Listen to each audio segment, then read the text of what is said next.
Yeah, thanks guys for being here. Obviously, super excited.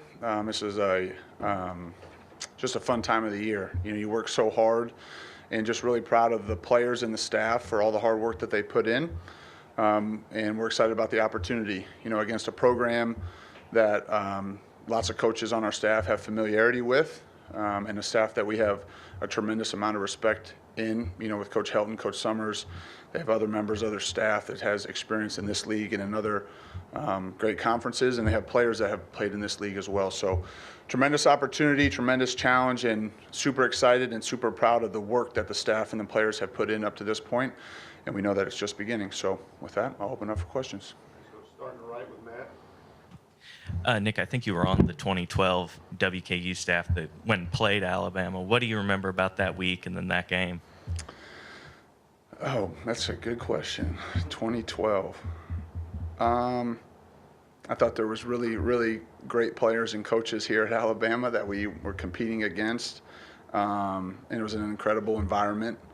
You know, I can remember, just the songs, the pageantry, the history, tradition. You certainly feel that when you come to a place like Alabama. I can remember specifically hearing Coach Bryant's voice about calling your mom. You know, I remember that being played over the big screen. So it wasn't the most enjoyable day for the Hilltoppers, but our kids battled hard. We had a lot of really good players there at Western Kentucky during that time, and obviously Alabama did as well. So it was an incredible environment, you know, to coach in and compete in. Stay on the right side, front row with Nick. Yeah, what would you like to see from Jalen in this first game?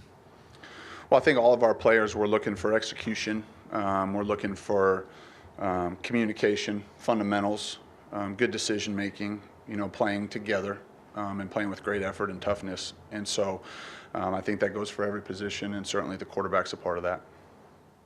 Go to the left side, Tony. Where do things stand right now with the right tackle battle, and just how confident are you feeling about both those guys heading into the game? I feel very confident in both of them, and you know, as far as what that'll look like to start the game and as throughout the game, we'll wait till Saturday before, you know, we let the opponent know exactly what that'll look like. But they both have had very good camps, have had very good moments, and we're excited about them. Back row on the right side, Ryan. Coach, as the fans learn more about you, Coach DeBoer and Coach Womack, what's a tradition that you do before a game? Any superstitions or anything like that? Or do you eat a certain thing, something that the fans will learn about you? No, nothing super specific other than, you know, hugging and kissing my kids and my wife, and that's really it. You know, that's enough for me. So, nothing. No, nothing that way. I played baseball growing up, but, you know, I wouldn't say I'm superstitious, maybe a little stitious, but that's about it. Go to the left side, Steven. Coach, how have you seen the consistency grow with guys like Bubba Hampton and just other the younger receivers, Rico Scott as well in that room? So ask the question again. I heard the names. The consistency of the young receivers, Bubba Hampton, Rico Scott, how they've grown in that receiver room? Well, I think they've grown each and every day that they've been here, and that's for every young player, and that's for every, you know, player in our program. We expect them to continue to improve. I think there's a lot of really quality young players in that room, and I know Coach Shep and TG and the rest of the guys, they're pouring into them, and I think that's the challenge. You know, when you're a young player, you know, it's usually not a skill issue. You know, those guys can run and can jump and can catch and cut and all the things that's why they're here.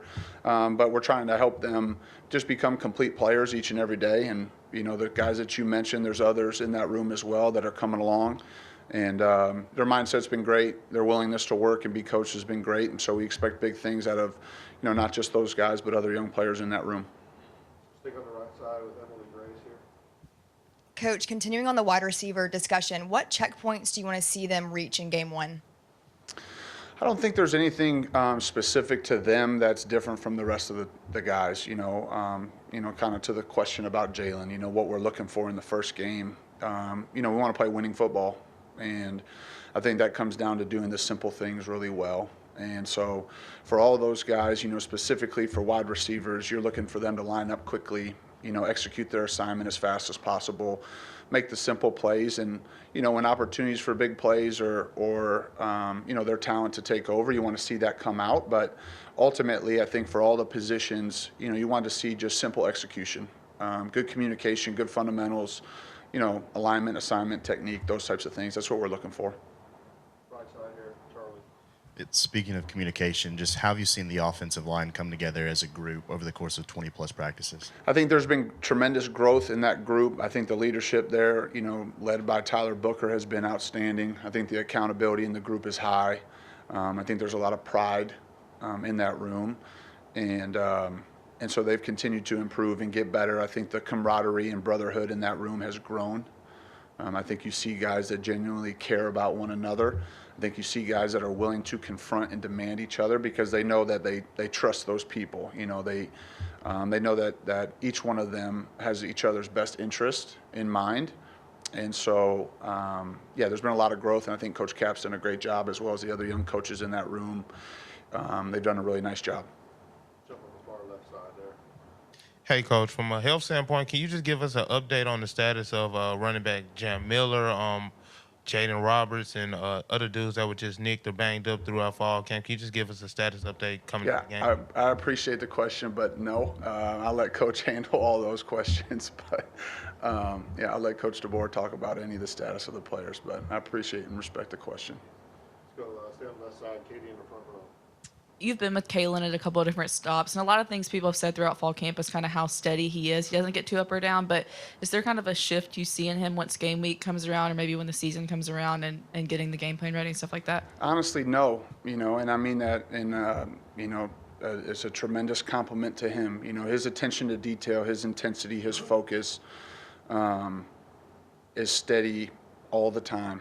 And it's a tremendous quality in a leader, in a person. And so, no, I don't, we don't get to game week and then all of a sudden you see a different person, not at all. His attention to detail is year round, each and every day in all areas of our program. And so, maybe your focus shifts to different, parts of, what you're responsible for relative to schematics or, putting together a game plan. But the attention to detail is steady all the time, in all areas of our program. We have time for another one or two questions. If there are any out there. All right, Coach, good. Oh, do we have one? Katie, go ahead. Yeah. Sorry, Jamie. Hey, Coach. Saban on game day talked about how he visited the second scrimmage, and he said the culture is still the same right now as it was when he was coach. Can you describe the culture here at Alabama? Well, I think it's one that's, constantly evolving with each new group of players. I certainly think, I appreciate Coach saying that. That's important to us, and we have a tremendous amount of respect for, what he did here and the standard and the expectations that he's created along with the other former players and former coaches. I think it's evolving with each group, and so I think each step along the way, you learn more and more about your team and your unit and your position group, and I think we'll learn more about this group of players after the first game. You practice so long, and I think sometimes you learn more about your team after one game than you do after 30 practices. And so what I would tell you is that it's an unselfish group. It's a group that cares about one another, has tremendous pride in this university and this football program, and they want to do right by each other and the fans and their families. And they've been working extremely hard for this opportunity. And so we're really proud of the players. It's a great group of kids, and they come from great families, and we're really lucky to coach them. Okay, roll tide.